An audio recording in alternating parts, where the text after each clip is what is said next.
Good evening, students.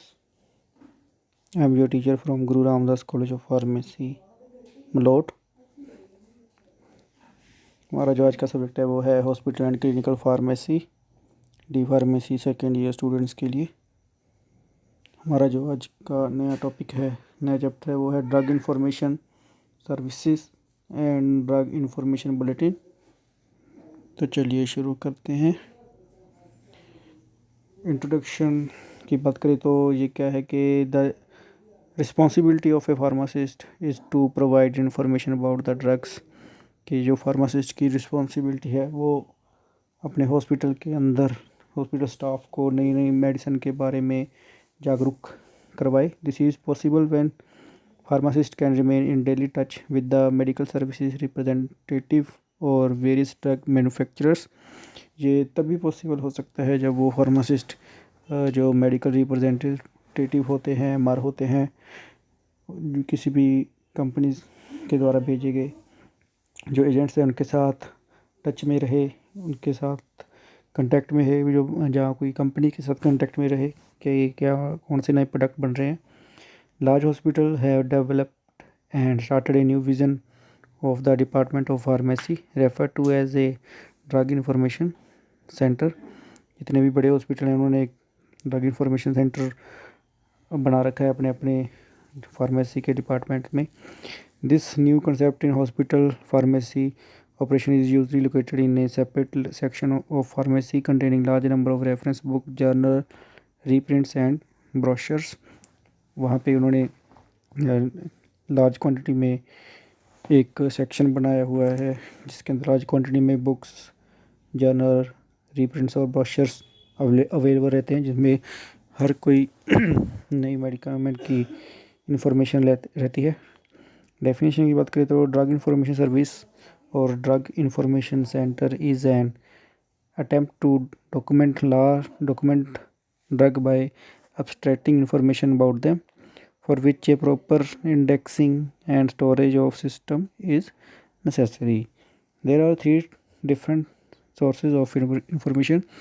तो जिस source से भी इंफॉर्मेशन जो प्रोवाइड की जाती है वो तीन प्रकार के होते हैं, जैसे प्राइमरी सोर्स, सेकेंडरी सोर्स और थर्ड इज टेरिटरी सोर्स। तो प्राइमरी सोर्स क्या है? ए drug information centre must have a good collection of source material. तो जहाँ से भी ड्रग इंफॉर्मेशन की कलेक्शन होनी चाहिए वो सोर्स मटेरियल अच्छी क्वालिटी का होना चाहिए। The information is originated from research and development. ये इंफॉर्मेशन जो रिसर्च और डेवलपमेंट के एरिया से वहाँ से कलेक्ट हो सकती है। This way of knowledge is publish for the first time called as primary source. तो या किसी भी मैन्युफैक्चर कंपनी से ये जो इंफॉर्मेशन मिलती है उसको फर्स्ट टाइम इंफॉर्मेशन को प्राइमरी सोर्स बोलते हैं। सेकेंडरी सोर्स में क्या है? It means information previously in primary source. There are usually abstracting और indexing services. Information pharmaceutical abstract cover pharmacy journals. It also covers clinical journals. For example, the formularies, pharmacopoeias, textbook must be available in DIC, Drug Information Center formularies। तो जो information है वो जैसे pharmacy journals वगैरह हो गए, pharmacopoeia हो गया जिसके अंदर सारे मेडिकामेंट के मेथड कौन सी की तरह उसका फार्मूला अवेलेबल रहता है, और ड्रग इंफॉर्मेशन फार्मूलरीज आ जाती हैं इसमें जिसको डीएसी बोलते हैं। National फार्मूलरी of India NFI, British national फार्मूलरी BNF, national फार्मूलरी of America NFA।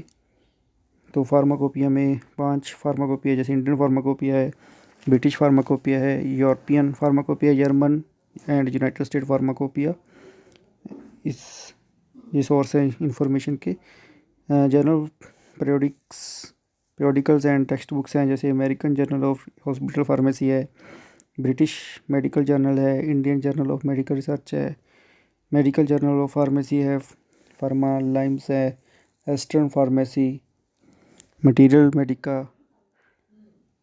मैरक index, text book of hospital pharmacy, theory and practical practice of industrial pharmacy, ये सारे सोर्स हैं, सेकेंडरी सोर्स आ जाते हैं। Third one is tertiary source. The information content in the publication under the heading usually does not answer the problem in hand but act as a pointer to where it may be found. The dictionary and encyclopedias provides deviation and definition of the terms used in the literature. The following fall under the source of information: the chemist and druggist dictionary, Indian pharmaceutical guide, which gives the manufacturer on supplier catalog and price list, medical register, annual register and dictionary or pharmaceutical chemists. Next is drug information bulletin. The drug information center may publish a booklet for the communicating the recent information about the drug to all the health professional in the hospital is called the drug information bulletin. Drug information bulletin क्या है कि जो भी market में नई medicament बनी होती है किसी भी डिजीज़ के लिए, तो वो इंफॉर्मेशन हॉस्पिटल के स्टाफ को प्रोवाइड करना, उसकी एडवांटेज डिसएडवांटेज, उसका यूज़, उसका साइड इफ़ेक्ट्स, उसके ड्रग के बारे में सारी इंफॉर्मेशन देना ड्रग इंफॉर्मेशन बुलेटिन के अंदर आता है। It act as a link between the information center and health profession. ये हेल्थ प्रोफेशन और के बीच में एक लिंक है, इंफॉर्मेशन सेंटर और हेल्थ प्रोफेशन के बीच में। The information is communicated to physician, pharmacist, nurse and other health profession in the clinical pharmacy practice. तो इस प्रैक्टिस में जो भी ड्रग के रिलेटेड प्रैक्टिस में स्टाफ आता है, चाहे वो फिजिशियन हो, फार्मासिस्ट हो, चाहे स्टाफ नर्स हो, उनको ये इन्फॉर्मेशन प्रोवाइड की जाती है। Bulletin gives recent advances in the medical research and the detail information about drug for the physician and pharmacist. It publishes the matter in the question answer session and abstract a new development. It gives detailed analysis of drug information for the physicians. Next is need of drug information center. Number one is availability of large number of drug formulation, introduction of a new drug and dosage form, complexity of multiple drug used, need the information about drugs for their rational selection and utilization, which is to be supplied as quickly as possible by the DIC in hospital. The clinical pharmacist receive questions from other professionals pertaining to drugs and can obtain the needed information about DIC. तो जो भी pharmacist हैं, clinical pharmacy, वो receive करेंगे questions, जो receive करेंगे health professional से कि ड्रग्स के रिलेटेड, नए ड्रग्स के रिलेटेड उनको क्या क्या इन्फॉर्मेशन चाहिए। The services are also useful for preparing and maintaining hospital formulary. It provides complete review of drug and can provide more objective information useful in formulary updating and maintenance. The compiled information of DIC, Drug Information Center, is available for reference purpose and answering specific queries regarding both old and new drugs from doctors and patient. Computer have made possible networking of regional drug information center with several different units located in different hospital. The drug information center can add a poison information service to provide information regarding toxicity and its treatment। के जैसे topic है जो drug information service, उससे ये clear होता है कि जो भी लेटेस्ट इंफॉर्मेशंस है ड्रग के रिलेटेड, उसके यूज़ के रिलेटेड, ड्रग की टॉक्सिसिटी के रिलेटेड, वो सारी इंफॉर्मेशन हमने जो हॉस्पिटल का स्टाफ है, जहाँ पे भी ड्रग्स के यूज़ होता है, चाहे इमरजेंसी ड्रग्स हो, चाहे ऑपरेशन थिएटर के अंदर हो, चाहे वो किसी भी वार्ड के थ्रू, चाहे स्टाफ नर्स के थ्रू या फार्मासिस्ट के पास, वो सारी की सारी इन्फॉर्मेशन स्टाफ को प्रोवाइड करवाना होता है। Multimedia approach and video conference, faxing and email enhance the value of this centre. उसके अंदर आप मल्टीमीडिया की भी हेल्प ले सकते हो, ईमेल के ज़रिए भी, वीडियो कॉन्फ्रेंस के ज़रिए भी, जहाँ पे आप क्विकली यहीं जा सकते, उस मीडिया के ज़रिए भी आप ये इन्फॉर्मेशन आगे प्रोवाइड कर सकते हो। Qualities of pharmacist to run DIC। जो ड्रग इंफॉर्मेशन सेंटर है उसको चलाने के लिए फार्मासिस्ट की क्या क्या क्वालिटी होनी चाहिए? He can critically evaluate the drug literature. वो ड्रग लिटरेचर उसके अंदर इतनी सक्षम वो होना चाहिए कि वो ड्रग लिटरेचर को बहुत ही आसानी से पढ़ सके, उसको समझा सके, उसको विस्तार रूप से समझा सके। He can edit the information of facilitate decision making. वो डिसीजन मेकिंग होना चाहिए कि कौन सी इन्फॉर्मेशन पहले देनी है, कौन सी किस डिपार्टमेंट को देनी है।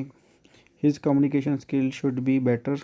उसका कम्युनिकेशन स्किल अच्छा होना चाहिए ताकि हर किसी को वो समझ में आ सके। इस कंप्यूटर लिटरेचर, वो कंप्यूटर लिटरेचर होना हो इज मेंबर ऑफ PTC, वो फार्मेसी थेरापेटिक कमेटी का मेंबर होना चाहिए। He has knowledge of research methodology, उसको रिसर्च के बारे में पता होना चाहिए। एकेडमिक एबिलिटीज़ उसके अंदर होनी चाहिए।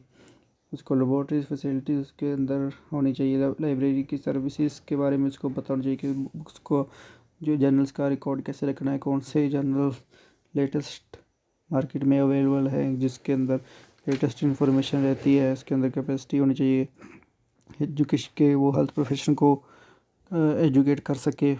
पार्टिसिपेट डायरेक्टली और indirectly to the patient care by monitoring drug response. अगर ज़रूरत पड़े तो वो पेशेंट के साथ भी उनको चाहे डायरेक्टली, चाहे सीधा जाके, चाहे किसी के थ्रू इंफॉर्मेशन प्रोवाइड करने का उसके अंदर क्वालिटीज़ होनी चाहिए। तो ये था आपका drug information services and drug information bulletin. Thank you.